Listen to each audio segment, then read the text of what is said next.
j'avais pas d'idée. Et donc j'avais pris... c'est celui-là, hein, ouais. Et donc j'avais pris mes petits comics là, je voulais parler de comics. Donc, je voulais recommander ce que j'avais kiffé. Ah. Donc déjà, moi je kiffe l'édition... alors c'est pas ça l'édition. L'édition Urban Comics. Très très bonne édition, qui te font des comics reliés en dur, là en carton. Moi je trouve ça super cool. Bon, celui-ci c'est pas du Urban Comics, celui-ci c'est du Delcourt. Mais voilà, Spawn de Todd McFarlane. Spawn. Alors, ils ont du coup été réédités chez Delcourt. Et donc là, il y a le volume 1. C'est super beau. La qualité est incroyable. Oh, l'odeur, j'adore. Et donc, Spawn, moi, je surkiffe. En gros, c'est l'histoire d'un mec qui signe un pacte qui devrait lui permettre de retrouver son épouse, une fois qu'il se retrouve en enfer. Sauf que il s'est fait duper et il devient un Hellspawn. Et il y en a un peu tout au long de l'histoire, sauf que lui, il a pas envie de se laisser faire. Voilà, il y a une série animée qui est également super cool de Spawn. Et donc Spawn, moi, c'est un des héros que je surkiffe. Et c'est marrant parce qu'on peut le retrouver dans Soul Calibur 2 sur Xbox. Voilà, c'était un des persos guest. Sur PlayStation, c'était un perso de Tekken. Et sur GameCube, c'était Link. Et donc Spawn, très très chouette héros, très très chouette anti-héros en fait, de Todd McFarlane. Todd McFarlane, c'est pas la moitié d'un non plus, il fait des trucs cool. Et d'ailleurs, il vend des figurines, notamment des figurines Spawn qui sont très jolies. Allez voir Todd McFarlane sur Google, je trouve ça super cool ce qu'il fait. Alors, j'ai pris à chaque fois qu'un exemplaire, parce qu'il faut pas abuser. Je vais pas prendre toute ma bibliothèque. Les Batman Metal. Les Batman Metal, c'est un délire. Franchement, c'est un délire. En gros, c'est Batman Metal, donc édité chez Urban Comics. Alors, je sais jamais dire les auteurs et les dessinateurs parce qu'ils changent d'un tome à l'autre. Donc c'est quand même du stock main. Ici, on les trouve chez Carrefour à 15€.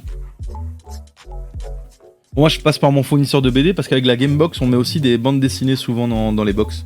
Donc ici, Batman Metal. Le concept est très cool. En fait, c'est... Alors, je ne sais plus quel méchant. Alors là, le problème, c'est que j'ai vraiment une mémoire de merde. Je sais plus quel méchant va faire venir des Batman de différents univers. Donc, il y a un multivers, on sait bien, DC Comics. Et il va faire venir des Batman de différents univers. Il y a un univers dans lequel Batman bute Flash et lui prend ses pouvoirs. Il y a un univers dans lequel Batman a la puissance de Superman. Un univers dans lequel Batman prend les pouvoirs de Hades et donc bute Wonder Woman, etc., etc. Et donc il fait venir sur notre Terre tous les Batman avec... Il y a un Batman Aquaman, un Batman Flash, un Batman ci, un Batman là. Et donc il y a des Batman de différents styles et franchement, ils sont stylés. Ils sont stylés. C'est très très joli. Et il y a un Batman, alors celui-là c'est le plus stylé, un Batman Joker. Un Batman Joker, ça, c'est un délire. Le Batman Joker, en fait, il a déjà été... En fait, c'est une illustration qui est assez connue. Allez voir Batman Metal. Batman Metal, c'est magnifique. Et donc, c'est un concept qui est très très drôle, je trouve. Et donc, il me semble que dans le premier comics, en fait, on va voir les différents Batman et comment ils sont devenus ce qu'ils sont, dans mon souvenir. Moi, je recommande à mort les Batman Metal. Voilà, je les trouve très chouettes. Et c'est un délire. Franchement, faut adhérer. Faut adhérer. Mais c'est cool. Moi, j'aime bien. J'aime bien. Regardez, là, il arrive sur sa Batmobile avec des espèces de Robin. Enfin bon. Batman Metal, je trouve ça super cool. Moi, perso, en comics, je suis DC Comics. Cinéma, Marvel. Mais comics, c'est DC Comics. Je fais ça dans un ordre complètement décousu. Ici, Horseback 1861. Alors là, c'est un petit ovni, quoi. Avec un style graphique très particulier. Très particulier. Celui-ci est édité chez...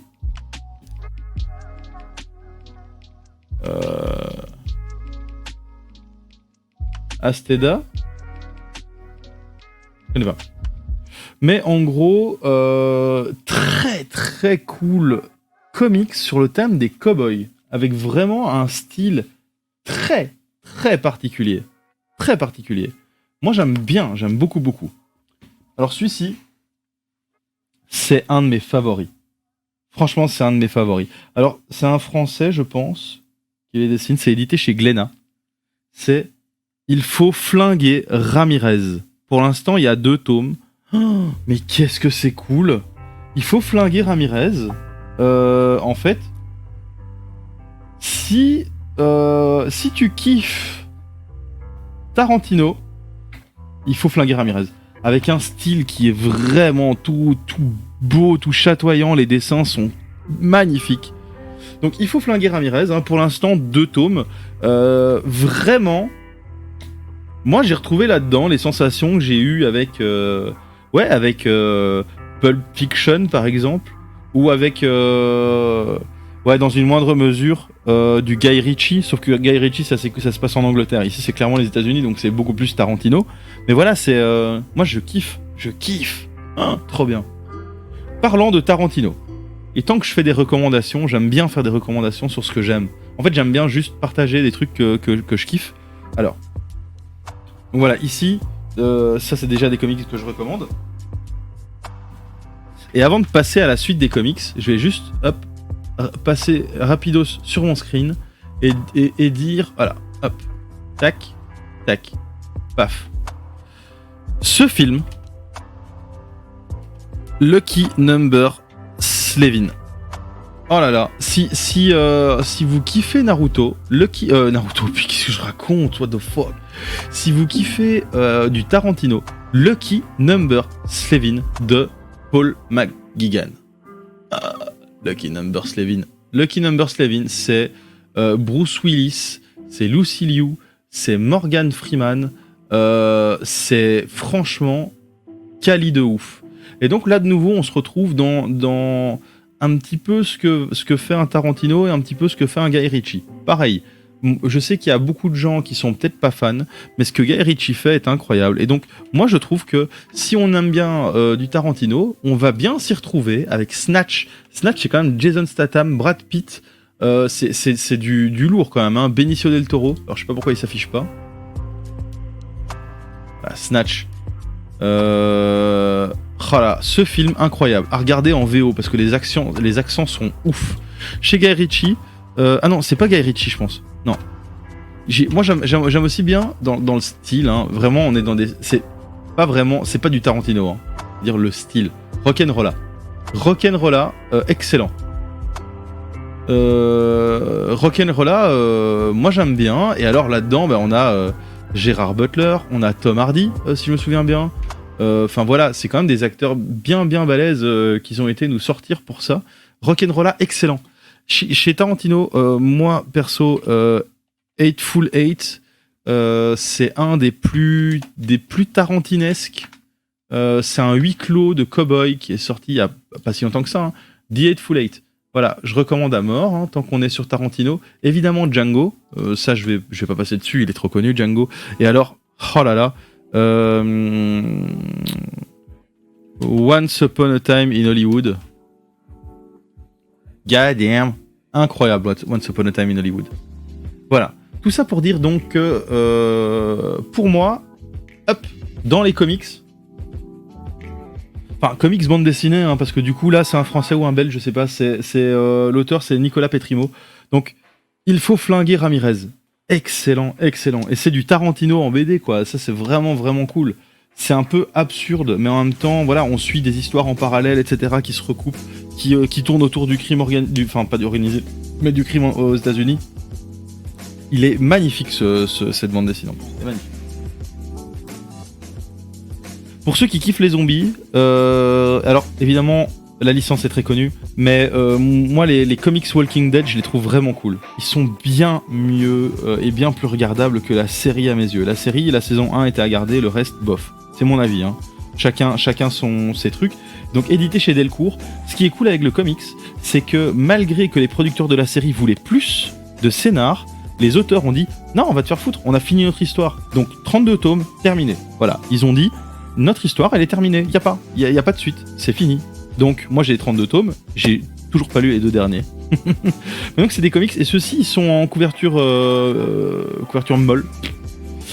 Très bon en fait les Walking Dead. Alors on passe du coq à l'âne. J'adore cette histoire de la Justice League. Donc de nouveau édité chez Urban Comics. Les auteurs c'est Geoff Johns et Jim Lee. Pour en tout cas le premier tome. Donc c'est Justice League, le tome 1 c'est aux origines. Et en gros ça raconte un petit peu ce qu'on va voir dans le film Justice League, mais ce qui a été un peu foiré justement dans le film Justice League. Ici en fait c'est l'histoire de comment la Justice League se forme, etc. Mais en fait c'est sur je sais plus combien de tomes. Hein, si on n'a pas 6, 8, peut-être même 10, je sais plus, difficile à dire. Parce que ils sont en bas, j'ai la flemme de descendre pour les voir. Mais Justice League, ils sont excellents. Donc en fait, c'est là qu'on se rend compte à quel point DC Comics, pour moi, en termes de comics, est au-dessus du Marvel Universe parce que c'est très sombre. C'est très bien foutu. Et ça mixe pas mal d'univers différents. Moi, j'aime beaucoup. Et la Justice League est vraiment excellente. Donc l'édition chez Urban Comics, donc avec la couverture cartonnée brochée là, c'est magnifique comme couverture. La qualité du papier à l'intérieur, elle est excellente. Les couleurs sont chatoyantes, c'est incroyable. Moi, j'adore. Donc Justice League, ceux-là, je les ai dévorés quand je les ai reçus. Donc de nouveau, dans DC Comics, on a fait Batman Metal, maintenant Justice League. Moi, je conseille à mort. Et tous chez Urban Comics. Hein. Excellent. Et de nouveau, chez Carrefour, hein, à 15 balles, le tome. C'est trop cool. Alors, on en a parlé en le voyant passer sur le Game Pass, Injustice. Alors, Injustice, en gros, les Injustice, c'est... alors, je les ai pas ici, mais en gros, il y a, je crois, 6 tomes de Injustice qui se passent après le jeu Injustice, le jeu vidéo, qui est un jeu de combat, avec une histoire. Ensuite, il y a le jeu Injustice 2, et puis il y a la série de comics Injustice 2, que j'aime moins. Pour moi, ici, les comics se suffisent à eux-mêmes, parce qu'on peut lire un résumé de l'histoire au début, ou alors on peut juste aller sur YouTube, regarder les cinématiques de Injustice, le jeu. Mais en gros, le principe, c'est... Superman pète un câble. Qu'est-ce qu'on fait ? Il pète un câble, il décide que, en fait... donc en gros, le pitch, je spoil pas, hein, pas quasi rien. Le pitch, c'est le Joker a réussi à péter à la bombe atomique Metropolis. Voilà, Superman n'est pas aussi malin que Batman. Donc si un gars comme le Joker décide de s'attaquer à Metropolis, Metropolis explose. Sauf qu'il y a Lois Lane qui pète et tout, hein, donc toute sa ville explose dans une bombe atomique. Il chope le Joker, il le bute. Donc là, le gouvernement condamne un peu ses actes, mais tout le monde dit que c'est bien. Batman, évidemment, il est ultra vénère parce que lui, il s'efforce de pas tuer les gens. Superman va donc s'entourer de fidèles, etc. Et il va finir par instaurer la paix mondiale par la force. Le principe de Injustice. À voir comment Batman va réagir, quelle équipe il va construire, etc. Très très cool comics. Moi j'adore. Donc de nouveau édité chez Urban Comics. Hein. Je vais les citer beaucoup, mais voilà. Tom Taylor, Jeremy Rapak et Mike Miller. Excellent. Très très cool. Complètement absurde, mais vraiment drôle. Et toujours chez Urban Comics. I Hate Fairyland. Excellent. Je suis tombé dessus aussi par hasard. En fait, j'avais vu les illustrations passer dans mon Pinterest parce que voilà, j'adore les illustrations. Et ici, c'est super joli, quoi. C'est super joli, regardez ça. Il y a du sang et tout. En fait, c'est un kit paddle en réussi, si vous voulez. Et donc, Fairyland, le principe, c'est... Il y a une petite fille qui est arrivée dans Fairyland quand elle était petite. Hein, voilà, elle est accueillie par la princesse de Fairyland, etc. Sauf que c'est une petite fille qui est un peu désabusée et qui a pas réussi. Donc en gros, c'est... T'es une petite fille, t'arrives à Fairyland, tu dois résoudre les énigmes et tu pourras sortir de Fairyland et tout le monde est gentil, tout le monde est mignon. Sauf que elle, non. Donc elle réussit pas les épreuves. Et donc là, en fait, c'est une meuf de, je sais plus moi, 35-40 piges, mais dans un corps de jeune fille, qui a décidé de bousiller tout à Fairyland. Le concept, il est pété. Et alors, c'est genre... ils jurent beaucoup, mais ils utilisent des termes à eux. Genre, au lieu de dire putain, ils disent flutin. Je me bats juste pour pouvoir retourner là d'où je viens, blablabla. Non, c'est vraiment très chouette. Et donc, les illustrations sont très fun. Il n'y a pas énormément de tomes. Donc, de nouveau, chez Urban Comics. Et ça, c'est Scotty Young. Et c'est un concept à part. C'est ça que je kiffe. Les illustrations sont magnifiques. Et l'univers est déjanté. C'est un petit ovni. Moi, je dis go, hein. Il est cool. Alors, évidemment, tout le monde connaît le film Watchmen. Et tout le monde sait que ça devient d'un comics. Un comics en one-shot. Sauf qu'ils ont décidé chez Urban Comics de les rééditer en plein de petits tomes. Bah moi j'adore en fait. Parce que le principal il est énorme, donc c'est Alan Moore. Hein. Donc voilà, c'est une histoire DC Comics. Avec les héros, donc les héros Watchmen. Mais en fait, je vais rien spoiler. Si vous avez pas vu, allez voir le film de Zack Snyder. Donc Zack Snyder c'est... Par quoi il s'est fait connaître? Ah oui, par 300, Zack Snyder. Donc le film 300 hein, sur Léonidas, et c'est 300 et c'est 299 Spartiate du coup, enfin 299 pardon. Zack Snyder, c'est aussi Batman vs Superman, Man of Steel. Enfin, c'est pas mal de trucs assez visuellement ouf. Et donc Watchmen, c'est un univers pété avec des héros comme Rorschach qui sont incroyables, réalisé par Zack Snyder. C'est un film que je mate, remate, re-remate et re-re-remate avec plaisir. Le webcomics est cool, et moi j'adore le fait qu'il est édité en plein de petits éléments. Alors, il y a plein de séries chez Urban Comics, de nouveau, il y a plein de séries Batman. Franchement, il y en a plein. Et ici, c'est la collection DC Renaissance, le nouvel âge des super-héros, je pense. Donc, Batman, c'est la série Batman de cette série. Et donc, le tome 1, c'est la cour des hiboux. Je les trouve super cool parce que on découvre Batman. Pour moi, c'est le Batman. L'anti-héros qu'on connaît tous. Bien cliché. Avec des méchants qui sont pas spécialement très connus, la cour des hiboux, etc. C'est pas super connu, mais ça nous explique bien le lore et la base de ce qu'est Batman. Excellent ceci. Batman. Moi je les surkiffe. Franchement voilà. Je conseille à mort les Batman avec le tome 1, la cour des hiboux chez Urban Comics, DC Renaissance, le nouvel âge des super-héros. Voilà. De nouveau, 15 balles, 15 ou 16 balles chez Carrefour. Hein. C'est trop cool.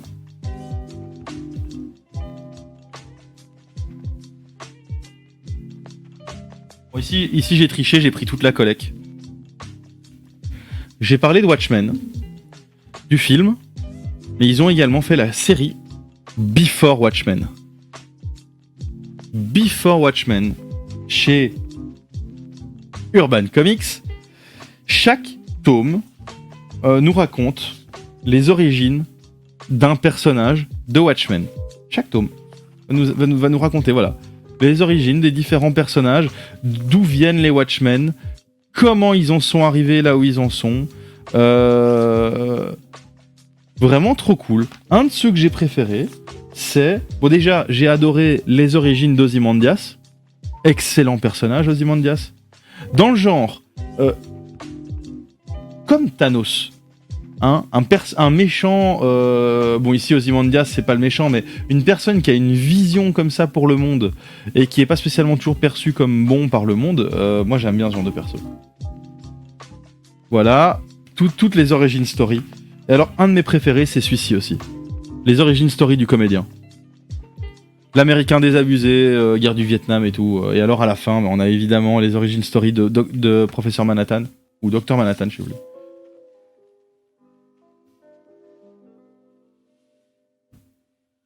Donc ça, c'est un peu ma collecte de comics. Je sais pas si vous en connaissiez. Bon, ici, j'ai à chaque fois pris un seul exemplaire. Il y en a certains que j'ai pas ramené parce que je les trouvais pas incroyables. Et donc, je voulais pas spécialement en faire la promotion. Par exemple, j'ai un Batman versus Tortue Ninja. À part ce qu'il y a dans le titre, ça apporte rien de plus. Il est joli, hein. Y a Shredder et tout, mais bon, voilà. Sinon, les Suicide Squad, ils sont cool, mais pas incroyables. En fait, pour ce qui est des Suicide Squad, moi, je recommanderais à mort le film. Je déconne. Suicide Squad,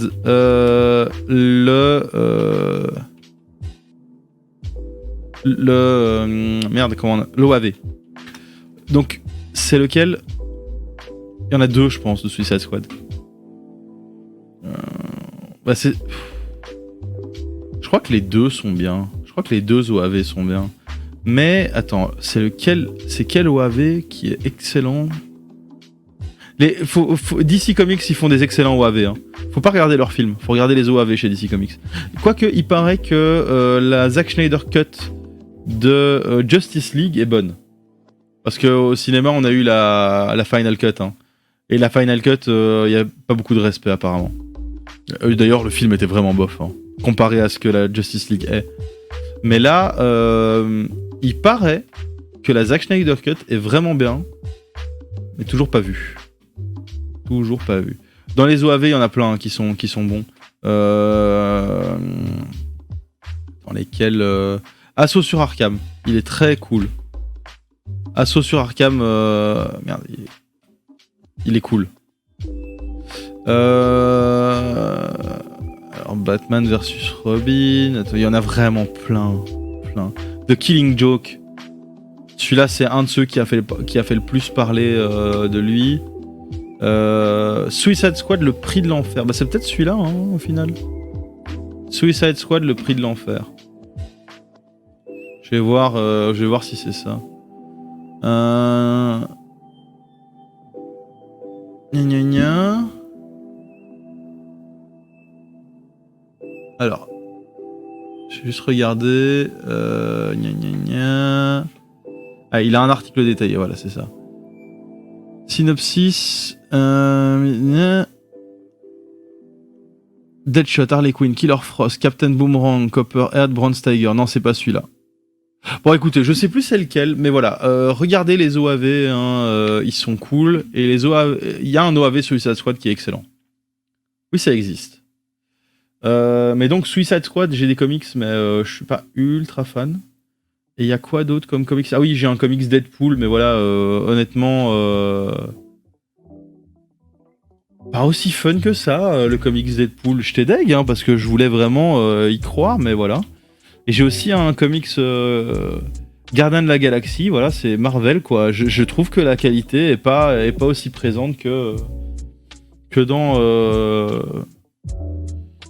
dans les DC Comics. En plus, dans les DC Comics, qu'on prenne la collection des Justice League ou des Injustice, on voit aussi l'autre pan du DC Comics avec le pan magique. Avec par exemple Constantine. Ah, de nouveau, là, à conseiller à ceux qui l'ont pas vu, bah, Constantine, le film, avec Keanu Reeves. Constantine, le film avec Keanu Reeves. Alors moi je sais pas s'il est fidèle aux comics, hein. Sûrement qu'il y a des puristes qui vont le trouver pourri. Mais go, hein. Il y a une série, honnêtement, j'ai commencé à regarder, j'ai pas accroché du tout. Mais Constantine, le film avec Keanu Reeves, go. Voilà, ça c'est un peu les comics que je kiffe. Alors dans les comics qui sont dans ma liste que je veux acheter, bah il y a évidemment les Hellboy. Les Hellboy, je les trouve trop cool. Voilà. Hellboy, excellent. Et alors, il y a quoi d'autre? J'ai plusieurs comics comme ça qui sont dans ma liste de comics que j'ai envie d'acheter, mais je les ai plus là. Mais voilà, mes plus grosses bonnes surprises ces derniers temps, et donc les derniers que j'ai achetés en fait, hein, c'est vraiment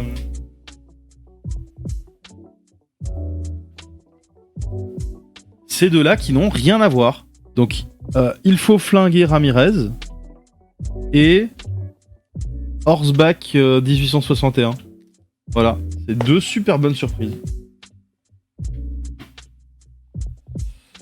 Et alors j'ai juste envie de dire un petit mot. Ready Player One, lisez le bouquin. Lisez le bouquin. Le film de Spielberg, à côté du bouquin, il est mauvais. Le film de Spielberg est pas mauvais, hein. Donc pour ceux qui voient pas de quoi je parle, Ready Player One, ça se passe dans une dystopie dans laquelle le monde virtuel est devenu omniprésent et extrêmement important. En fait, tout se passe dedans. L'argent, c'est là-dedans. Enfin, tout se trouve là-dedans. Dans l'Oasis. Et donc, le principe, c'est que le créateur de l'Oasis a décidé de mettre des easter eggs dedans. Et le premier qui trouve les easter eggs se voit recevoir l'Oasis. C'est dingue. C'est dingue parce que c'est en gros comme si on te donnait Internet, mais plus que ça, parce que l'Oasis, c'est tout à partir de ce moment-là, vu qu'ils vont à l'école dans l'Oasis, ils se rencontrent dans l'Oasis, ils vont boire un verre dans l'Oasis, tout se passe dans l'Oasis. Et donc voilà, le principe c'est ça, il faut retrouver l'easter egg, sauf qu'il y a des corporates qui cherchent les easter eggs, etc. Et donc celui qui trouvera les easter eggs gagnera. Et évidemment, nous on suit un héros donc basé sur le principe de héros sans visage, comme d'hab, hein, qui est pauvre, qui a pas de thunes, qui vient d'un milieu extrêmement modeste, donc qui ne peut pas faire du pay to win. Mais en fait, le créateur, il est pas con. Il a pensé à ces gens-là. Enfin bon, soit le héros. Voilà, toujours un petit peu prévisible. Oh là, les kékés en bagnole. Donc toujours un peu prévisible évidemment, mais rien à voir à côté de ceci. Donc en fait, le film, le créateur de l'Oasis est fan des années 80. Il a vécu pendant cette période-là, il a créé l'Oasis pendant cette période-là. Et en gros, c'est fourré de références de cette époque-là. Ici, on en voit déjà sur l'affiche du film, hein, avec la DeLorean, etc. Mais en vrai, ça diverge vite. Dans le film, on voit un perso, on voit Tracer de Overwatch et d'autres persos comme ça. Ça, c'est fourré de refs des années 80. Moi, j'ai découvert le groupe Rush, le groupe de métal canadien, en lisant ça. Ça parle de Blade Runner, ça parle de tous des trucs que je surkiffe. Le livre est excellent et il est très facile à lire en anglais. Donc moi je l'ai en anglais. Je recommande en anglais parce qu'il est très facile à lire en anglais. C'est pas genre un Conan Doyle ou un Lovecraft. C'est voilà, c'est donc Ernest Cline, Ready Player One. Je recommande le livre. Et en fait, le fait d'avoir vu le film ne doit pas vous empêcher de voir le livre. J'ai conseillé à Kraft de lire le livre, donc il l'a mis sur sa liseuse après avoir vu le film. Il a lu le livre et clairement tout le monde est d'accord. Le livre, c'est une autre histoire. Voilà, les bases de l'univers sont les mêmes, mais le livre, c'est une autre histoire. Il y a rien qui se passe comme dans le film. Donc le film, moi j'ai pas aimé parce que j'avais lu le livre avant. Je comprends que les gens aiment le film parce que je vais pas faire mon chieur, hein, c'est un film de Steven Spielberg en plus. Mais clairement, le livre, pour moi, il est meilleur. Et donc, lisez le livre, même si vous avez vu le film, c'est une nouvelle expérience, c'est une autre histoire. Voilà. C'est tout ce que j'avais à dire. C'était la petite aparté Ready Player One qui n'a rien à voir avec les comics. Voilà, j'avais envie de présenter un petit peu la collecte de comics que j'avais ici. Il y en a évidemment d'autres qui vont arriver, etc. Et à chaque fois que je reçois, je présente, comme je fais avec les jeux de société. Chaque fois que je reçois de nouveaux jeux, je les présente rapidos, je fais l'unboxing en live parce que voilà, pourquoi pas. Tant qu'à le faire, autant le faire avec des gens. Hein.